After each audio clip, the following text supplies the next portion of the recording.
কিছু কিছু জায়গা আছে ছোট গল্পের মতো, যা আমাদের প্রকৃতির সান্নিধ্যে থাকার খিদেটা আরও বাড়িয়ে দেয়। কিছু কিছু জায়গা আছে বড্ড নরম, মলিনতা যাকে এখনও স্পর্শ করেনি। কিছু কিছু জায়গা আছে কবিতার মতো ছন্দময়, সে ছন্দ কখনো বা পাখির ডাকের, কখনো নদীর কলতানের, কখনো ময়ূরের কেকাধ্বনির, কখনো আবার হাতির বৃঙ্ঘনের। এমনই এক প্রায় অপরিচিত জায়গার সন্ধানে আজ আমরা চলেছি। সঙ্গে চলুন আপনারাও।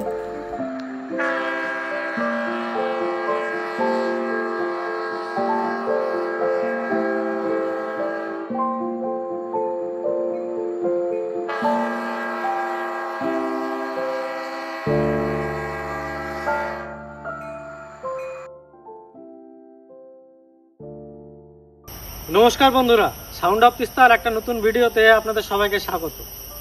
অনেক তো হলো 3 স্টার 4 স্টার প্রপার্টিতে থাকা, চলুন আজ থাকি জঙ্গলের একটু বাফার এরিয়াতে। নদীর ধারে জঙ্গলের মাঝে এই জায়গাটাতে যেতে গেলে আপনাকে নিতে হবে বন দপ্তরের পারমিশন। এই জায়গাটার ভিডিও আপনারা হয়তো আগে কখনো কেউ খুব একটা বেশি দেখেননি। হ্যাঁ, এক্সপিরিয়েন্স তো নিশ্চয়ই কিছু জন করেছেন, তো যারা দেখেননি তাদের জন্য রইল আজকে আমাদের এই ছোট্ট ভিডিওটা।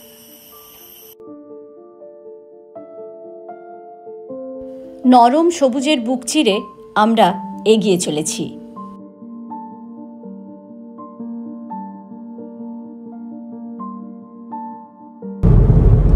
যে জায়গাটা আমরা এখন পেরোচ্ছি এটা হচ্ছে বিখ্যাত গরুমারা রিজার্ভ ফরেস্ট। রাস্তাটা হলো NH31C। এটা চালসাতে যে উঠবে, চাল সাথে যে রাস্তাটা দুভাগে ভাগ হবে। এখন দেখার যে আমরা কোন দিকে যাব আজ।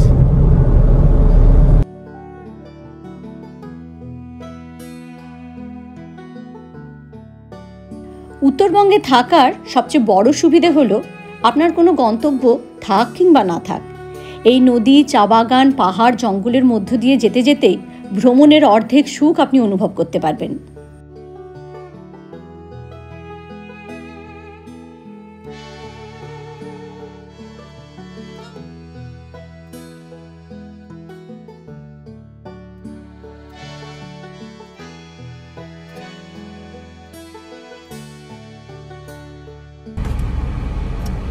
চালসা অব্দি পৌঁছে গেলাম।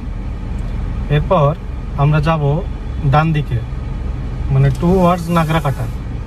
নাগরাকাটা তো অনেক দূরের ব্যাপার হয়ে গেল। আমাদের উদ্দেশ্য যেখানে যাওয়ার সেটা চালসার থেকে মাত্রই 3-4 কিলোমিটার।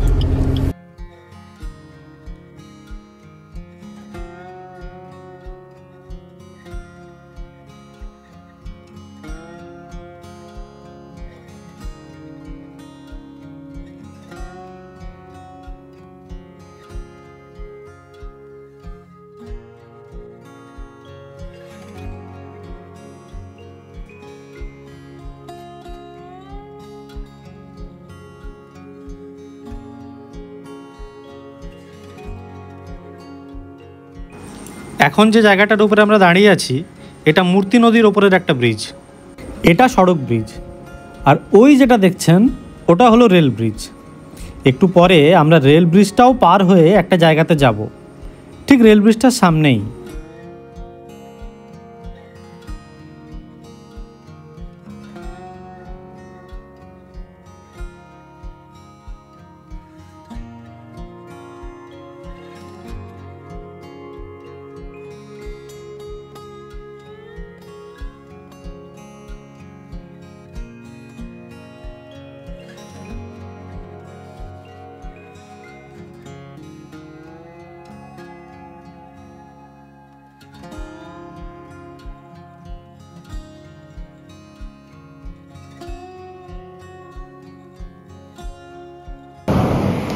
ওই যে ওয়াচ টাওয়ারের পাশ দিয়ে যে মাটির রাস্তাটা দেখা যাচ্ছে, একটু পরে আমরা যাব ওই রাস্তাতেই।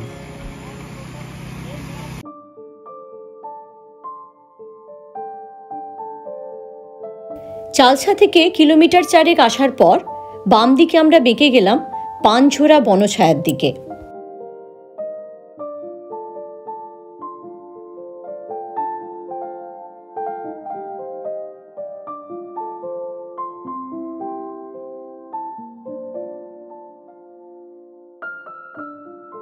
দু তিন মিনিটের মধ্যেই বাঁধানো রাস্তা ছেড়ে আমরা ধরলাম মাটির রাস্তা।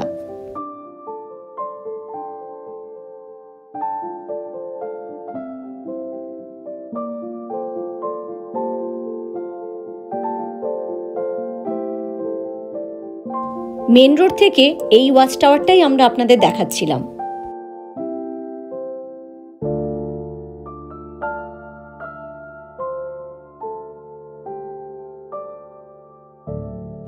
এটাই সেই মূর্তি নদীর ওপর ব্রিজ।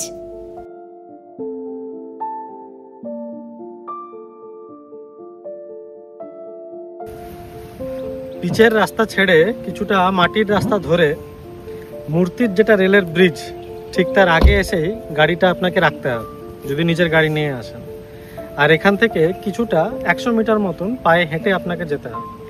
যদি অসুবিধা হয় তাহলে ওনাদেরকে একটু ফোন করে নেবেন, ওনারা আপনাকে গাইড করার জন্য সবসময় রেডি। ফরেস্ট ডিপার্টমেন্টের তরফ থেকে উনি এসেছেন আমাদেরকে একটু গাইড করার জন্য, আমাদেরকে একটু নিয়ে যাবেন। ওনাকে জিজ্ঞাসা করছিলাম যে গাড়িটা তো এখানে রেখে গেলাম, যে কিছুক্ষণ পরে এলে গাড়িটা মানে ঠিকঠাক অবস্থায় থাকবে তো, হাতি টাতি এসে কিছু করে দেবে না তো? তো উনি বললেন আপাতত সেই ভয় নেই। যদি রাত্রেবেলায় আপনাদেরকে থাকতে হয়, নাইট স্টে যদি করেন আপনারা, তাহলে এই গাড়িটাকে ওনাদের যে সামনে যে গ্রামগুলো আছে সেখানে একটা ঠিকঠাক জায়গাতে আপনাদেরকে পার্কিং করে দেবে। রাত্রিবেলা কি এখানে হাতি আসে? আসে না? বাবা রে, হাতিরই তো জায়গা এটা। চলো যাওয়া যায়।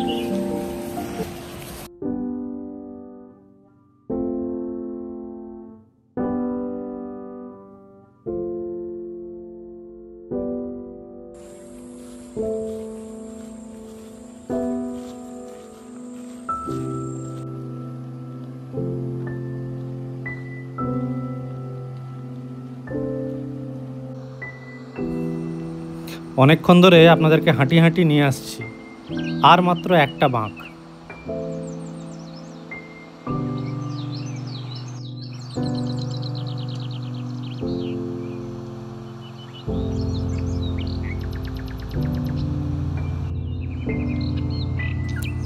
ওই যে সবুজ টিনের চাল দেওয়া,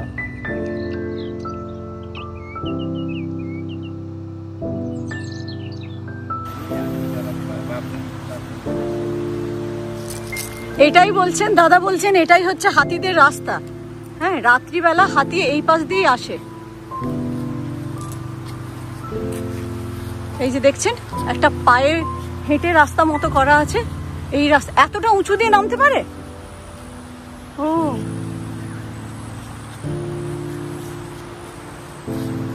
আজকের আমাদের স্টে কিন্তু প্রচন্ড এক্সাইটিং। গাড়িটার জন্য একটু ভয় লাগছে।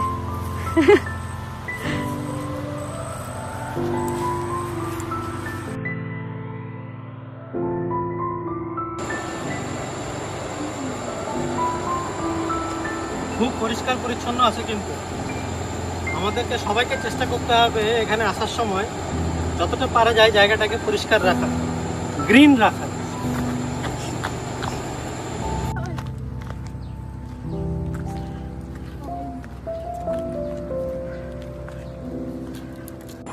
পানঝোরা ইকো ট্যুরিজম সেন্টারে আপনাদের স্বাগত।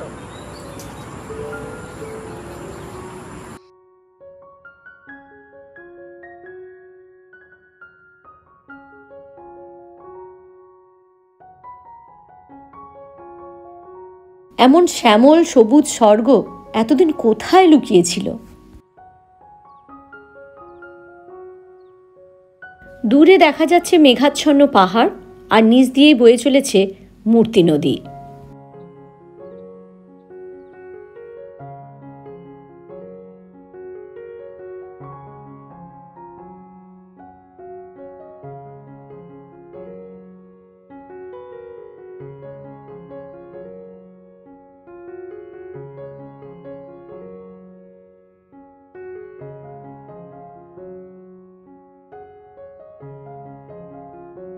ছোটখাটো একটা ছিমছাম রুম, পুরো উডেন ডেকোরেট করা, মাথার উপরে একটা সোলার ফ্যান চলছে। তো ফ্যানটা প্রথমে দেখলাম যে ফ্যানটা দেখে আবার রিমোট অপারেটেড। যাই হোক, ভালো অ্যারেঞ্জমেন্ট, খুব সুন্দর। একটা টয়লেট আছে, ওয়েস্টার্ন টয়লেট।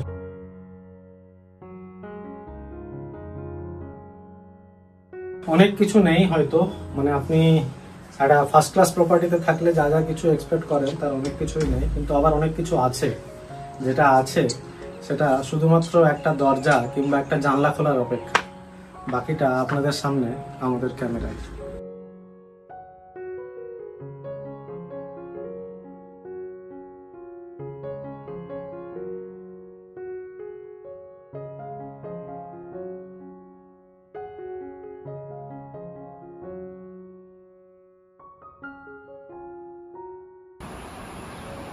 ওই যে ওয়াচ টাওয়ারটা দেখা যাচ্ছে, তার পাশ দিয়ে বয়ে চলেছে মূর্তি নদী। এই মূর্তি নদীতে আপনি কিন্তু এখানে থাকলে নেমে স্নানও করতে পারবেন, আপনাকে কিন্তু আটকানোর কেউ নেই। শুধু নিজেকে যতটা পারা যায় সংযত থাকতে হবে আর সিভিলাইজড থাকতে হবে। বুঝতেই পারছেন আমি কি বলতে চাইছি।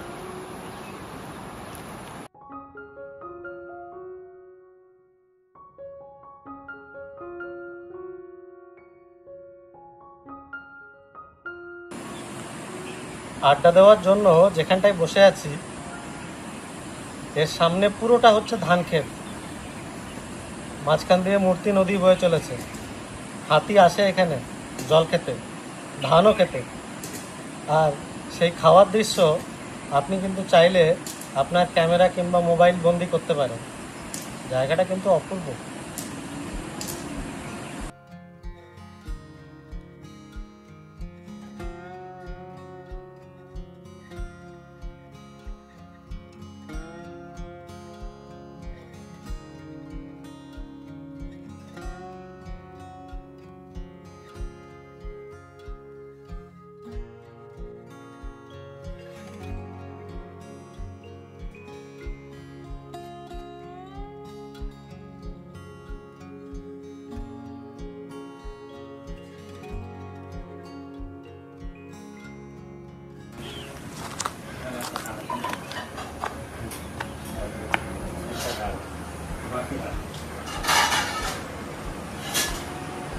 পেট এবং মন দুপুরের লাঞ্চের জন্য একবারে প্রস্তুত।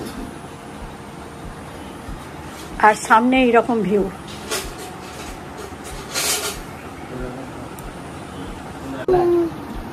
গরম গরম ভাত, আলু ভাজা, এই কাতল মাছ, রুই, গরম গরম ভাত, ডাল, আলু ভাজা, আলু বরবটির তরকারি আর কাতলা মাছ, গ্রিন স্যালাড। খাবারগুলো কিন্তু বেশ ঘরোয়া আর খুব টেস্টি, একদম বাড়ির খাবারের মতো।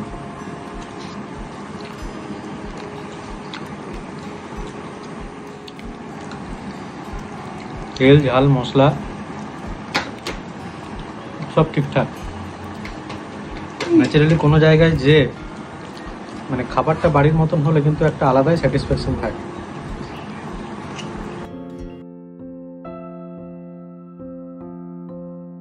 খাওয়া দাওয়ার পর চারদিকটা ঘুরেই দেখছিলাম।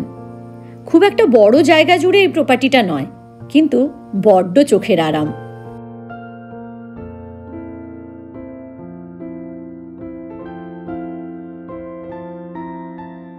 আজ একটা অলস দুপুর, মূর্তি নদীর কলকল শব্দ, পাখিদের কিচিরমিচির ডাক আর কত দূরপাল্লার ট্রেনের আসা যাওয়ার হর্ন শুনতে শুনতেই বিকেল নামলো।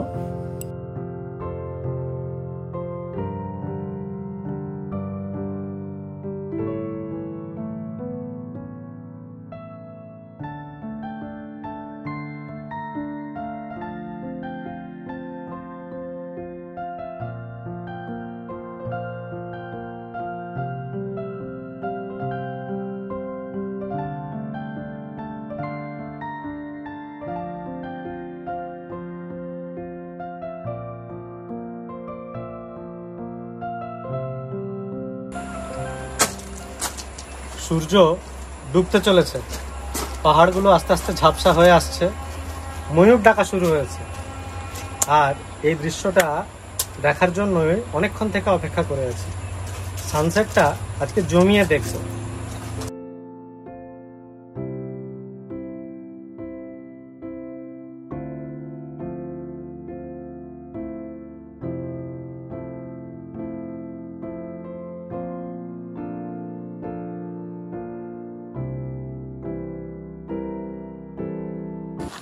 বিকেলবেলা চা আর পকোড়ার অর্ডার দিয়ে দিলাম। নদীর জলে একটু পা ভিজিয়ে আসি, তারপর জমিয়ে 1 কাপ চা খাওয়া যাবে।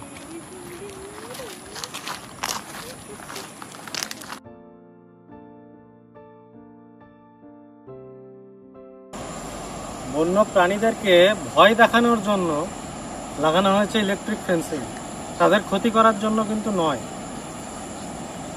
জানি না কতটা এফেক্টিভ হয়। এখানে একটা ড্রেন করা হয়েছে, ড্রেনটা হয়তো কিছুটা এফেক্টিভ হলে হতে পারে, তবে হাতিরা মোটামুটি আজকালকার দিনে এগুলোকে কিভাবে ব্রেক করতে হয় সেটা বুঝে গেছে।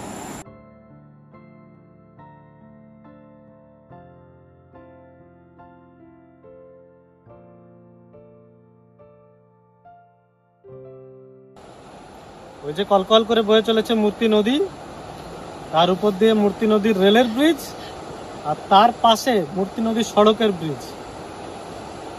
জায়গাটা কিন্তু একদম র বিউটি যাকে বলে।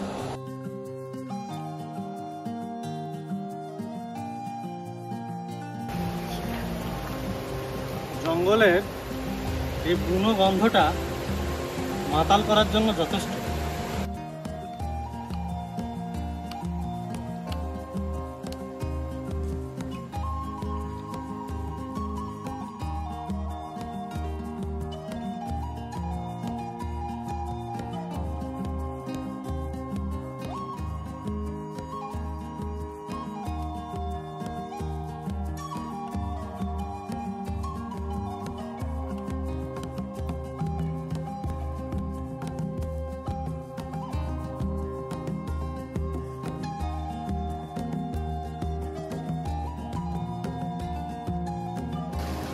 প্রাণ খুলে অক্সিজেন নেওয়া যায় এখানে।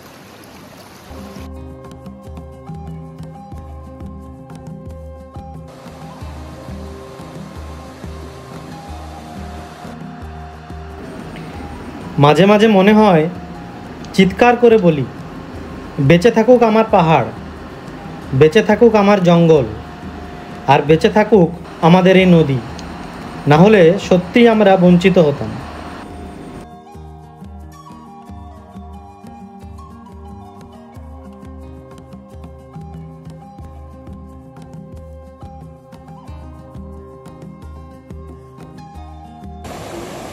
এই হলো সেই রেল ব্রিজটা, কিছুক্ষণ আগে যার মধ্যে দিয়ে ট্রেন যাচ্ছিল আপনারা দেখেছিলেন। আর এই রেল ব্রিজটা এই জায়গাটাতে এলিফ্যান্ট করিডোরও আছে। এলিফ্যান্ট করিডোরের সাইন দেওয়া আছে রেলওয়ে ডিপার্টমেন্ট থেকে।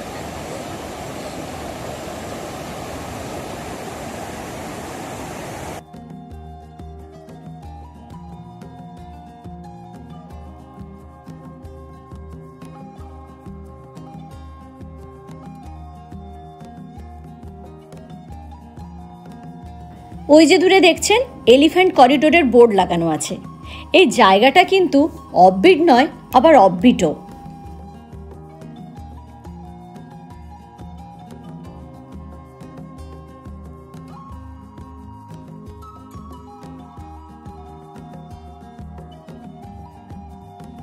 রাস্তার ডান দিকটাই চাপড়ামারি ওয়াইল্ড লাইফ স্যাংচুয়ারির অন্তর্গত। আমরা ফিরে এলাম আমাদের আস্তানায়। আর এই যে দেখছেন সোলার প্যানেলটা লাগানো আছে, এই পুরো জায়গাটা সোলারেই চলে। গতানুগতিক জীবনের থেকে যদি একটা দিন ছুটি কাটানোর জন্য একটু স্বাদবদল করতে হয়, তাহলে আপনাদের কাছে কিন্তু পাঞ্জোরা ইকো ট্যুরিজম সেন্টার একটা অপশন। WBFDCর অনলাইন ওয়েবসাইট থেকেই কিন্তু একমাত্র বুক করতে পারবেন। 4টে কটেজ আছে, প্রত্যেকটারই ভাড়া 2000 টাকা প্লাস GST। আর নিকটবর্তী রেলওয়ে স্টেশন হলো new mile junction. New mile junction থেকে আপনাকে আসতে হবে চালসা, আর চালসার থেকে মাত্র 3-4 কিলোমিটার।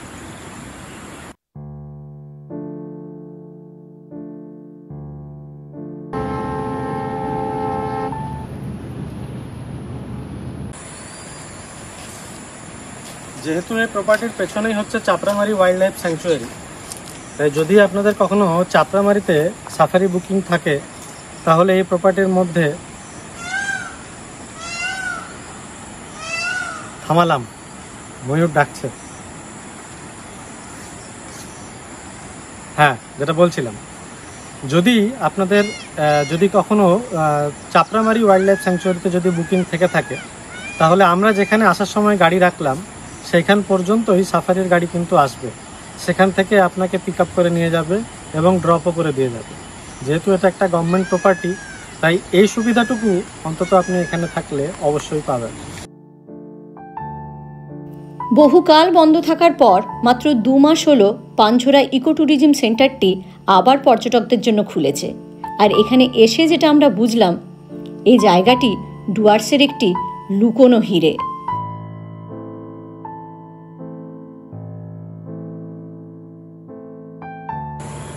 WBFDCর যতগুলো প্রপার্টি আছে প্রত্যেকটাই কিন্তু তার নিজস্ব কিছু না কিছু কিন্তু বৈশিষ্ট্য আছে।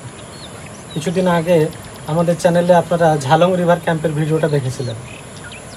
এটা একটা WBFDC প্রপার্টি, এটাও এর মতন করে খুব সুন্দর, নদীর পাশে, জঙ্গলের মধ্যে, একদম ঠিক টাউনের থেকে প্রচুর দূরে নয়, সামান্যই, কমিউনিকেশনের দিক থেকেও যথেষ্ট ভালো, একটা ঠিকঠাক ম্যানেজড প্রপার্টি যাকে বলে সেটাই। হ্যাঁ, খুব বেশি হাইফাই কোনো ফ্যাসিলিটি হয়তো নেই, কিন্তু 1-2 দিন নেচার রিসর্ট বলতে যেটা বোঝায় প্রকৃত অর্থেই কিন্তু সেটাই। তো আশা করি আপনাদের এই প্রপার্টিগুলোকে দেখার পরে আপনারা যদি কখনো প্ল্যান করেন তাহলে আপনাদের হয়তো বুঝতে সুবিধা হবে। আর আমরা তো জাস্ট নিজেদের থাকার এক্সপিরিয়েন্সটাই আপনাদের সাথে শেয়ার করছি। বলাই বাহুল্য, WBFDC বা অন্য কোনো সংস্থা থেকে কিন্তু আমাদেরকে এটার জন্য পেড করা হয়নি, এটা শুধুমাত্র আমাদের নিজেদের থাকার এক্সপিরিয়েন্স।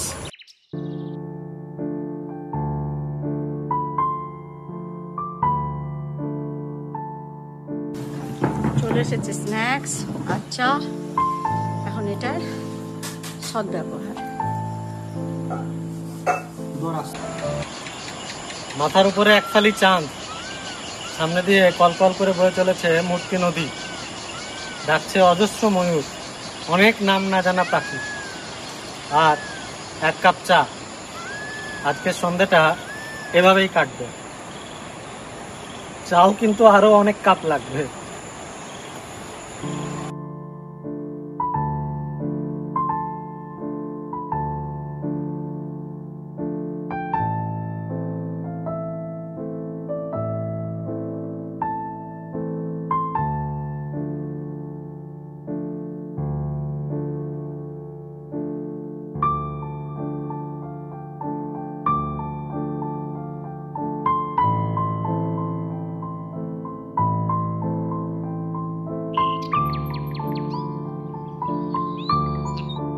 দরজাটা বন্ধ করলাম এই আশা নিয়ে যে আপনাদের মধ্যে কেউ এসে এই দরজাটা খুলবেন আর শেয়ার করবেন আপনাদের অভিজ্ঞতা আমাদের এই কমেন্ট বক্সে।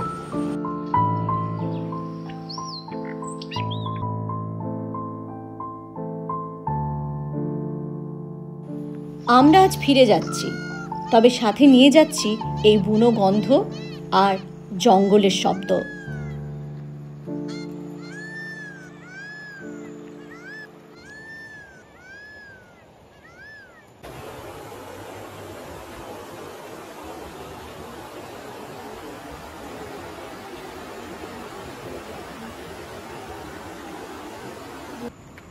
थैंक यू भैया।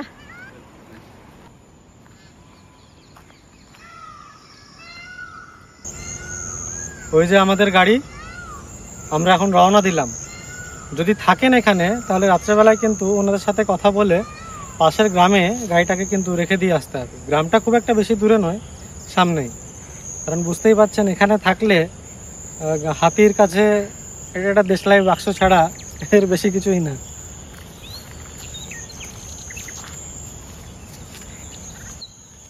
সূর্য ঢলে যাওয়ার পর জঙ্গলের এই আওয়াজগুলো একটা গা ছমছমে পরিস্থিতি তৈরি করেছে।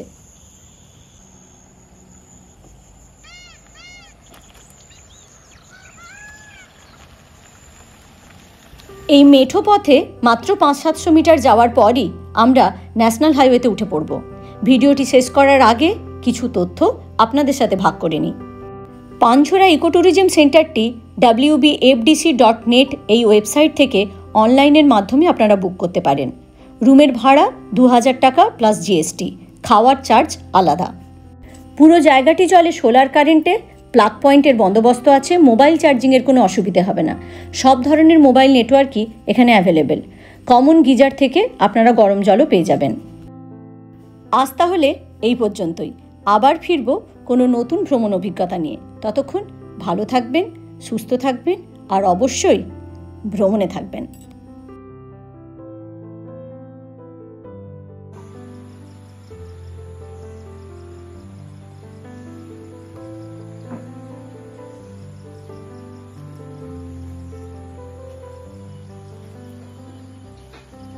কেমন লাগছে আমাদের ভিডিওগুলো? কমেন্ট করে জানান আমাদেরকে। আমাদের ভিডিওগুলো যদি আপনাদের ভালো লেগে থাকে তাহলে আপনাদের বন্ধুদের সাথে শেয়ার করুন। আর সাবস্ক্রাইব করতে ভুলবেন না আমাদের চ্যানেল সাউন্ড অফ তিস্তা।